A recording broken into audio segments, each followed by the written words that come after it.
What's going on, world? DS1 Ross. I'm back. Welcome back to Sheep Stay Sleep, fam. This is the Black History Month series 2018. Shout out to everybody who's been supporting the platform Sheep Stay Sleep TV and always showing love to your host DS1 Ross. Very much appreciated. Tonight, coming back with our second historians. I'm gonna say historians. Called the Harlem Hellfighters. The Harlem Hellfighters. Number 2 out of the 10 Black historians for our melanated youth for 2018 and Black History Month. So tonight we're going to get into the Harlem Hellfighters, family.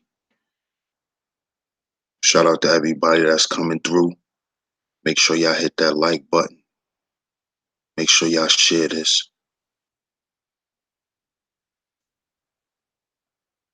So tonight, like I said, we're going to get into number 2, which is the Harlem Hellfighters, family. I appreciate y'all for rocking with your brother DS1 Ross, as always. And I appreciate y'all tuning into the Black History Month 2018. Make sure y'all share this. Make sure y'all let y'all children hear this. Because this is why I'm doing it. I'm doing it to inform us, just in case, because when I do this series, I learn a lot myself,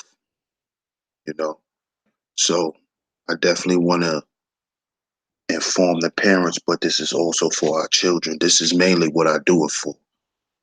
You can also check out the Black History Month series of last year, 2017. I got my 10 freedom fighters up there.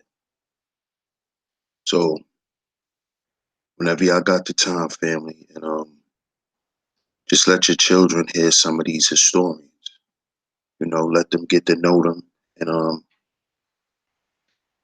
let them get to know Black history from another perspective. Just not from the public school perspective. That's what made me come up with this series, because usually during Black History Month in school, they talk about the same people. And those people were great too, but we have a lot of other historians that their stories untold. So that's why I'm here, to speak for the ones who people are afraid to talk about, or people who don't know about. So once again, I appreciate y'all's support. So let's get into the Harlem Hellfighters.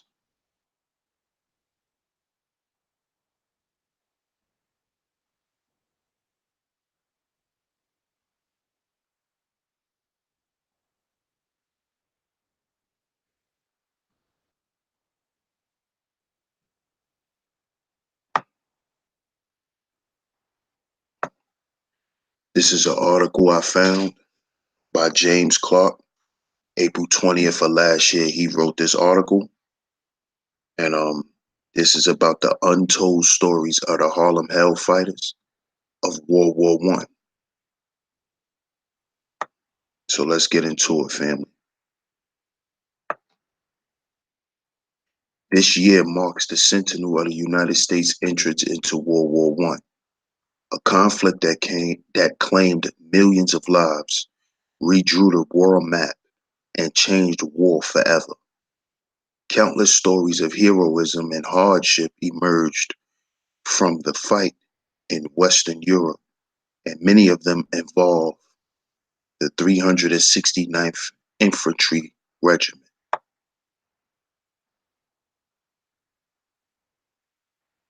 As y'all can see,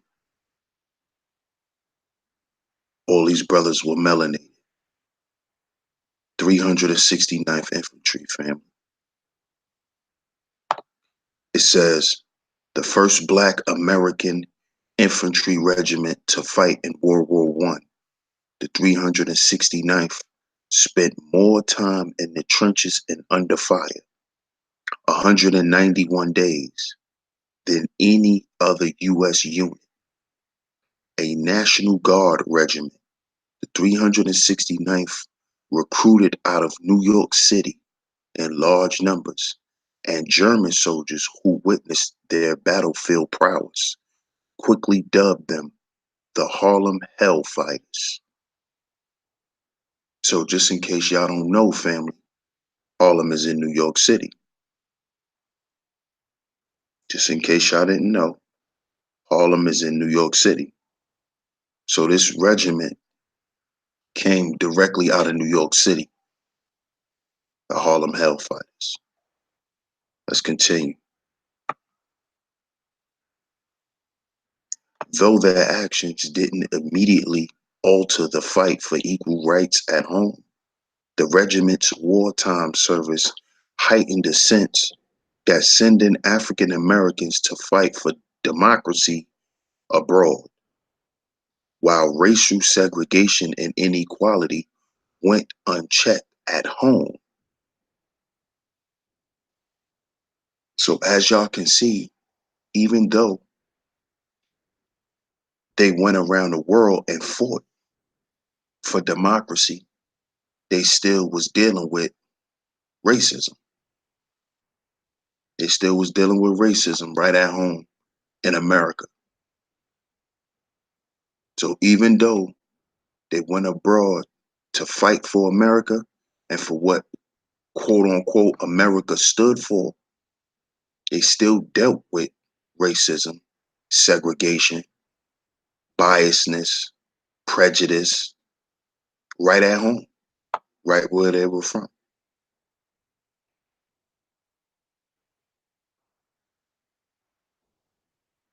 Even the Harlem Hellfighters rifles were segregated. Let's get into this. You see, so just from that title alone, family, you can see that these guys were up. They were against a lot. They were up against a lot. You know, not only were they segregated for being black, but they even segregated their weapons. So it was almost like they were fighting a losing battle.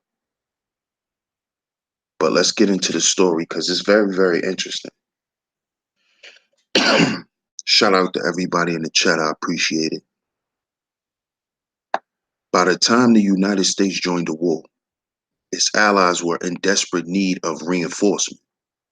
The men of the 369th were sent to assist the French Army's 16th Division on the Western Front in the spring of 1918. It was a strategic necessity. The Western Front desperately needed reinforcement, but it was also motivated by racial bias. Many white American soldiers refused to fight along the side their black counterparts. The decision to hand off command of the 369th to the French started with some small arms complications. After the regiment's limited combat training stateside, they were issued Springfield rifles, which they had to give back after being assigned to the French, along with almost every bit of American gear they had, including helmets, army greens, and food rations, according to author Stephen J. Harris' book Harlem Hellfighters. So, as y'all can see, they was dealing with so much oppression, even though they were fighting for America. You know, not only did they take their guns, they took their gear. And this is in the middle of a war. So as you can see, black people was always up against oppression. We always had to fight against racism and hatred.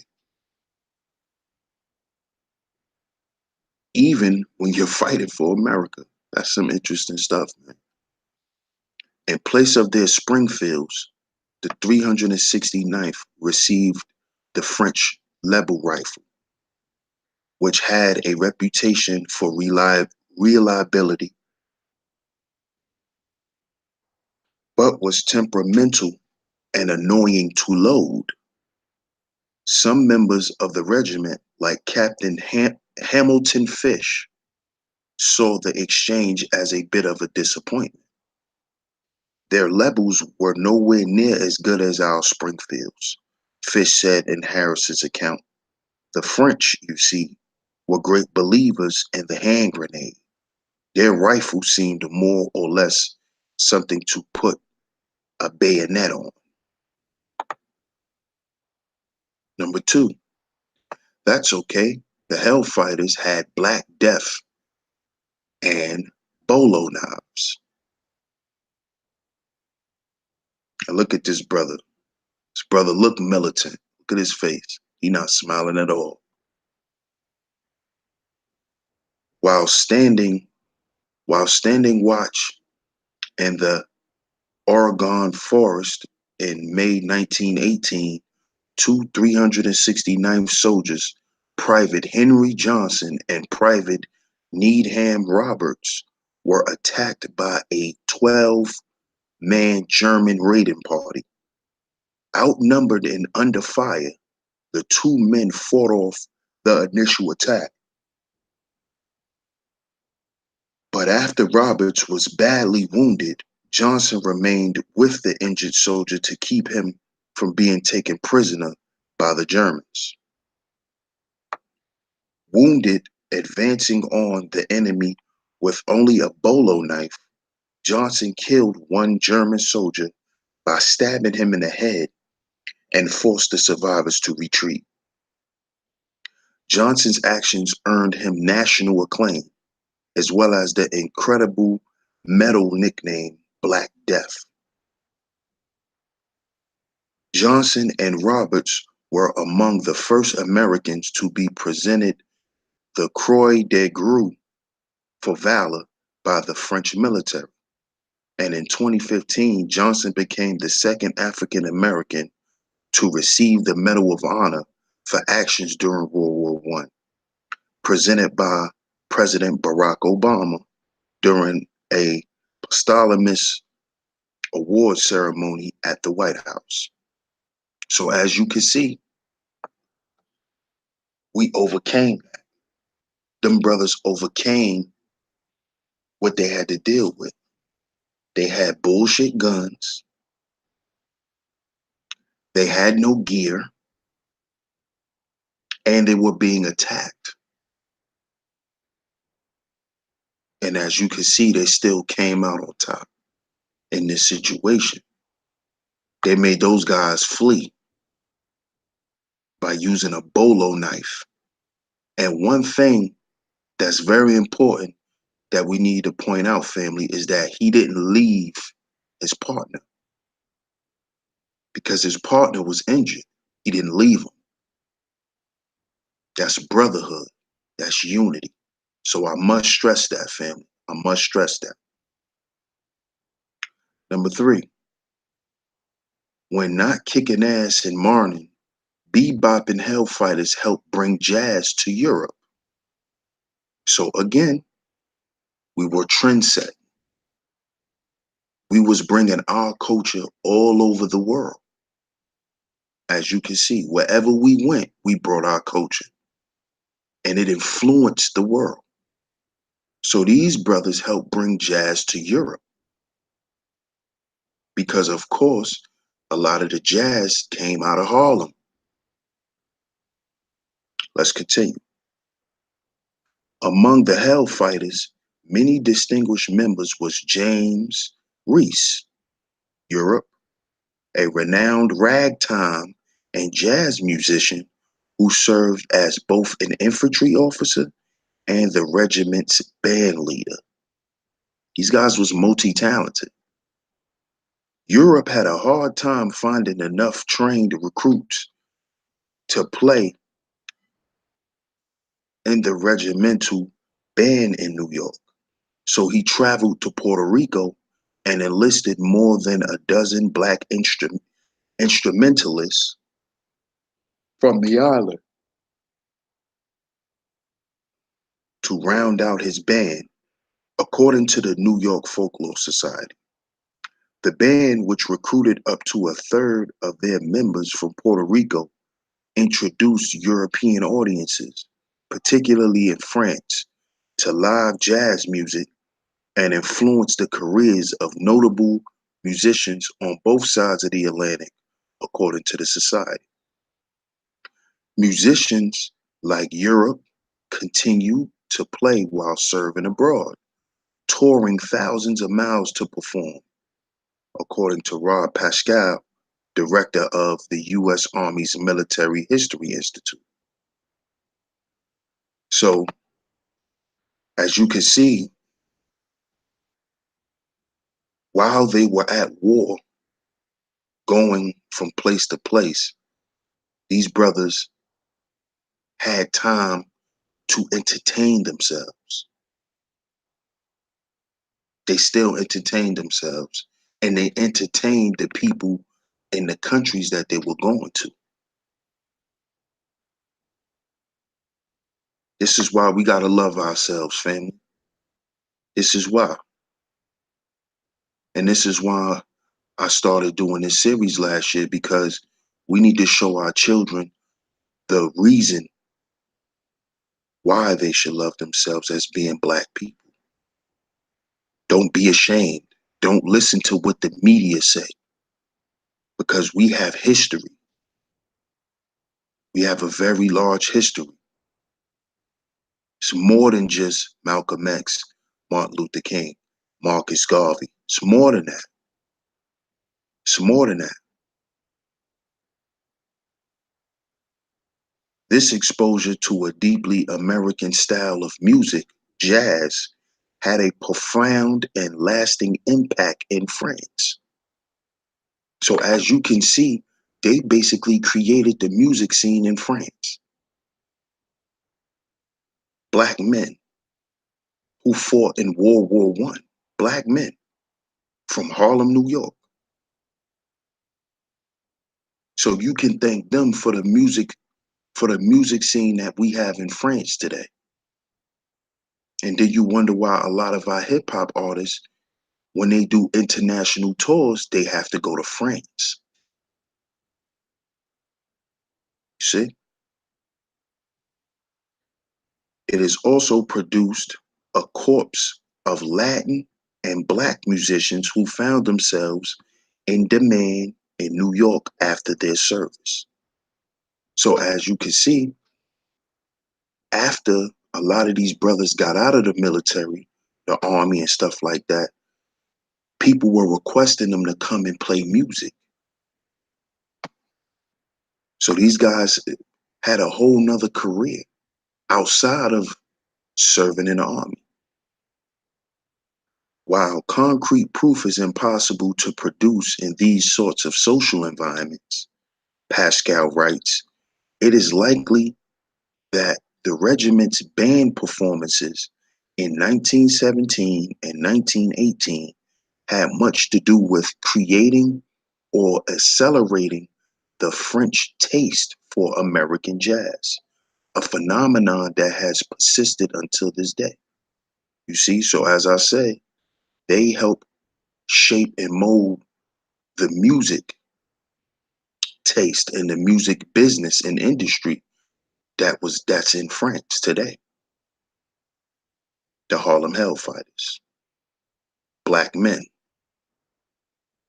Number 4, to fight alongside the French, they had to learn to fight like the French. Badass. By the time the 369th made its way into the trenches, each member of the regiment was paired off with a French counterpart, a stab at forced harmony that would have been unthinkable in the American military at that time. So based on what this brother here did Private Henry Johnson, what he did with that bolo knife, the French was forced to get out of their feelings and hating them because they were black and realize that they needed us. You see? A stab at forced harmony that would have been unthinkable in the American military at the time.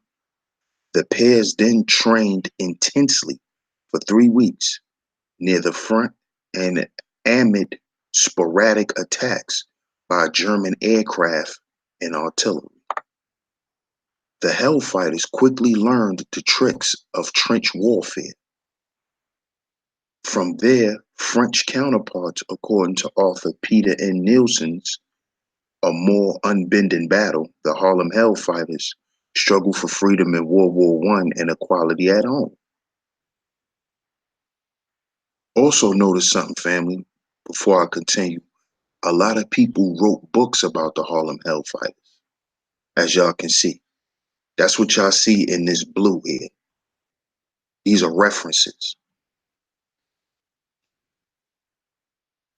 Those tricks included cutting off the tails of their overcoats so they wouldn't get weighed down with mud and water, carving grooves in the mud wall with shovels to make it easier to climb out of the trenches, or curling up balls of barbed wire during the day so that at night they could be carried with ease and then quickly unfurled to reinforce the defenses. So these brothers came up with a war strategy. They came up with a war strategy because remember, they had bullshit guns. They was dealing with knives. They didn't have good guns. They didn't have the proper army gear or anything. So they did what black people always did, and that's make do with what they had and made it happen. See? So we could stop letting our kids be so quick to give up. Make do with what you have. We've been doing that long time. Knowing when to take cover or when to be wary of a gas attack, i.e. when the wind was blowing toward your lines, all had to become second nature for the men who survived a half a year in the trenches. So these dudes was in the trenches for 6 months. 6 months straight. 5. Even in death, the Hellfighters made French friends for life. You see? They loved us. The French loved us. The French loved us. And according to a lot of my friends that went to the army and the military, they still say that to this day. That a lot of French women, a lot of European women, period, love black men. They love black men. Many of the US French pairs of soldiers ended up cementing permanent bonds. George Cuffey, a young soldier in the 369th, became close to his French counterpart, Ruby Garnett, who taught him to speak French, a fact that Cuffey's wife, kids, and grandkids were unaware of for decades, until one night when they caught him parceling Francais in his sleep. So they didn't know that he knew how to speak French until he was asleep one night. He was talking in his sleep and he was speaking in French. When asked why he never spoke French around his family before, his sardonic reply was, "None of you all speak French. Why should I waste my time talking it to you?" Cuffy's great-nephew Glenn Jones told Task and Purpose. One night in the days before the Musi-Argonay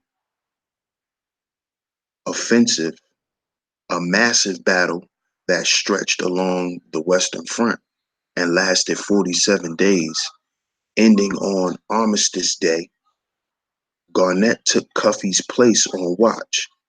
Tragically, Garnett was killed in an unexpected attack, and his death stayed with Cuffy for years. So he was hurt by Garnett's death, even though he was a Frenchman. They were friends.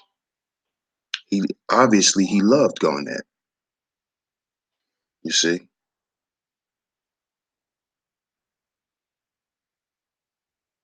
they were buddies, so they'd be together all the time in the trenches. Jones said. Cuffy vowed to name his first child after Garnett, and he did, naming his eldest daughter Ruby Garnett after his fallen friend.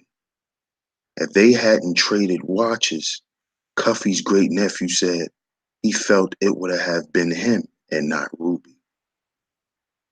So as y'all could see, we didn't hate people. We didn't hate nobody.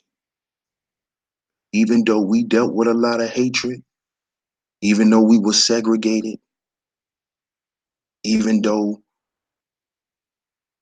people were prejudiced to us, it's just not in our nature to hate people. It's just not. No matter how much oppression we dealt with, there's a lot of people, a lot of our historians that didn't teach hate and didn't preach hate. Because as you can see, what overcame their racial biasness towards the Hellfighters was love. And that love came through not only them going to war, but through music. You see? So we're an ill people, family. And this is why we can't be preaching hate. Because that's not in our history to preach hate. That's not in our hearts to preach hate.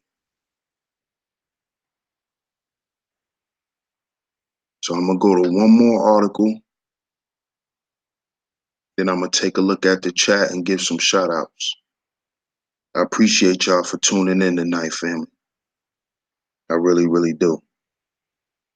Shout out to everybody in the chat. Now, this is something right here that you can just, this is basically like a summary for your children. If you just want to give them some facts. Harlem Hellfighters facts. Summary and definition. Summary of the Harlem Hellfighters. So if y'all want to keep it short, y'all could check this this article out. It's from AmericanHistorama.org. Summary and definition. When America entered World War I on April 6, 1917, there were 4 all-black regiments. 4 all-black regiments.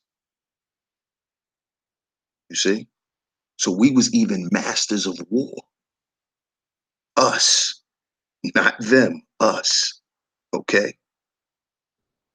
There were 4 all-black regiments consisting of the 9th and 10th Cavalry and the 24th and 25th Infantry. In 1917, the U.S. War Department created the 92nd and 93rd Divisions, primarily as black combat units. One particular regiment, the 369th Infantry, later known as the Harlem Hellfighters, heroically fought on the front lines and received the French Croix de Guerre. Their story is recounted in a 2014 novel by Max Brooks and a movie version of the novel produced by Will Smith. You need to check that out. Harlem Hellfighters and African Americans in World War I. Woodrow Wilson was the 28th American president who served in office from March 4th, 1913 to March 4th, 1921. One of the important events during his presidency was the American entry into World War I and the role of African Americans in World War I and the Harlem Hellfighters. Now, this is a fact sheet for your children. Who were the Harlem Hellfighters? The Harlem Hellfighters were a regiment in the 369th Infantry who heroically fought on the front lines, and the whole regiment received the French Croix de Guerre, a medal awarded to soldiers from Allied countries for bravery in combat. So we will always look at as brave. Always. Maybe this is why today's black men are preyed upon by police, easily shot down. And what do they always say? He resisted. Because resistance is an act of what? Bravery. We were always brave. Who were the most famous Harlem Hellfighters? The names of the most famous Harlem Hellfighters were Henry Lincoln Johnson, that's the private, who they termed Black Death after, the dude who used a bolo knife. Needham Roberts, that's the one who he saved, who was injured when he used a bolo knife. His name was Needham Roberts. And James Reese Europe, that's the guy who was the band leader who brought jazz to France. Why were the Harlem Hellfighters important? Their bravery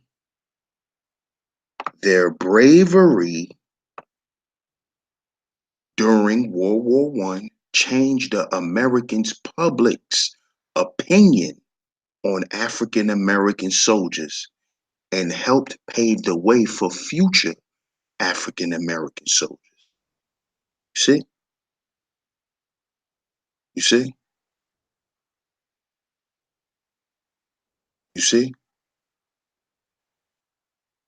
So if your son is getting bullied, your son is a little soft, and he needs to be, you know, uplifted, give him some confidence.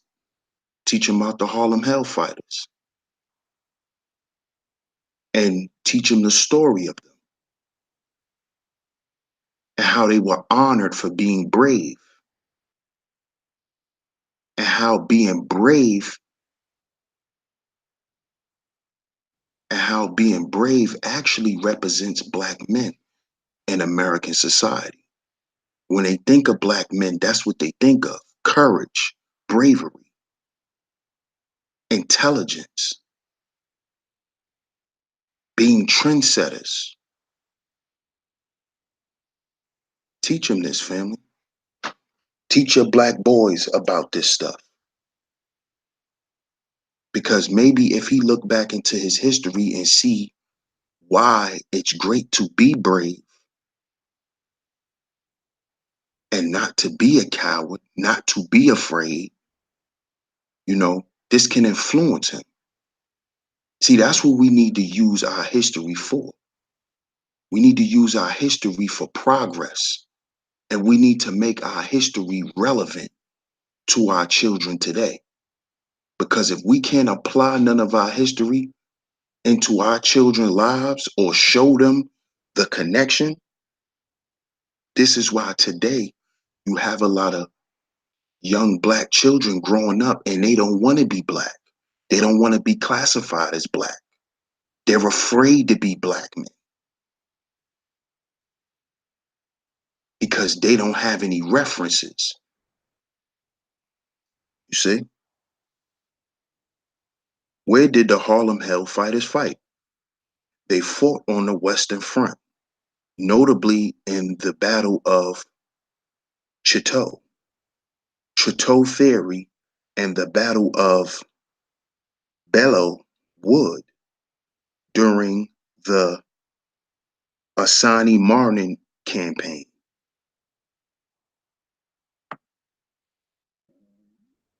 Harlem Hellfighters Facts for Kids. Harlem Hellfighter Fact 1. The Harlem Hellfighters was an all-black National Guard unit. So if your son or your daughter want to be a National Guard, we don't have to tell them, oh, that's for white people, because it's not. Because it's not, okay? We need to cut that BS out. We got to stop teaching our children from a hateful, negative, combative standpoint, because it's not true.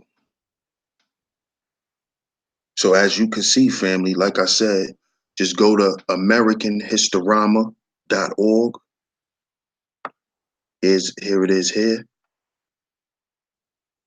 And you could get these facts about the Harlem Hellfighters for your children and let them read it, and maybe they may want to do a report or something. They have all these facts. They have 21 facts here. So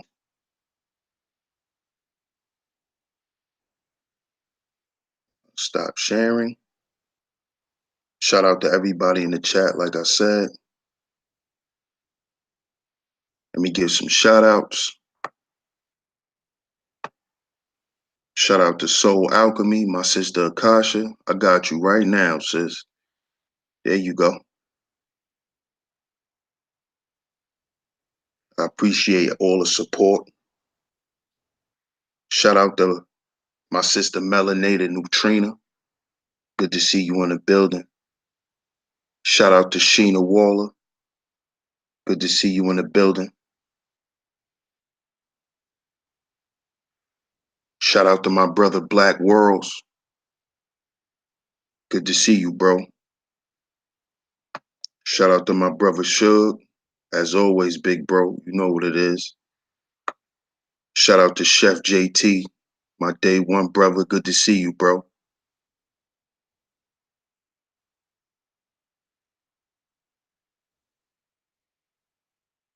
Shout out to Simply Deep. Looking for coming through, brother, and showing love.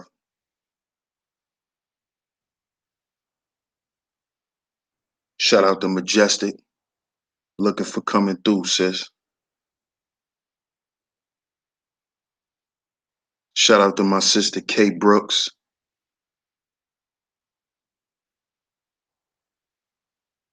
I hope you feel better, sis. I hope you feel better.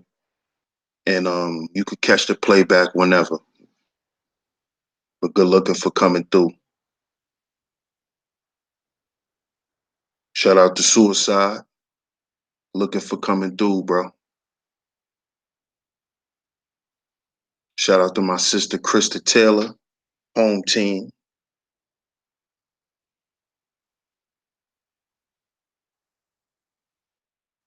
Shout out to everybody else that's watching. Shout out to Black Beauty. Shout out to Jalen. Yeah, you just missed it. You could catch the playback, but I'm gonna go back live and I'm gonna cover some more historians tonight. I'm gonna do one more tonight. Miss Red, shout out to you, Miss Red. Yeah, you could catch the playback, sis. Y'all just coming in, make sure y'all hit that like button. I appreciate everybody for tuning in. I'll be back about 20, 30 minutes, maybe before that. But I appreciate all the support and y'all tuning in to the Black History Month series 2018. This is the second historians, the Harlem Hellfighters. The Harlem Hellfighters. So y'all definitely, if y'all missed this, y'all could catch the playback. I appreciate all the support, all the love as always. I'm your host, DS1 Ross. I represent SHEEPSTAYSLEEPTV. Shout out to the Alliance. And I appreciate the love, y'all. Be right back with number 3. Peace.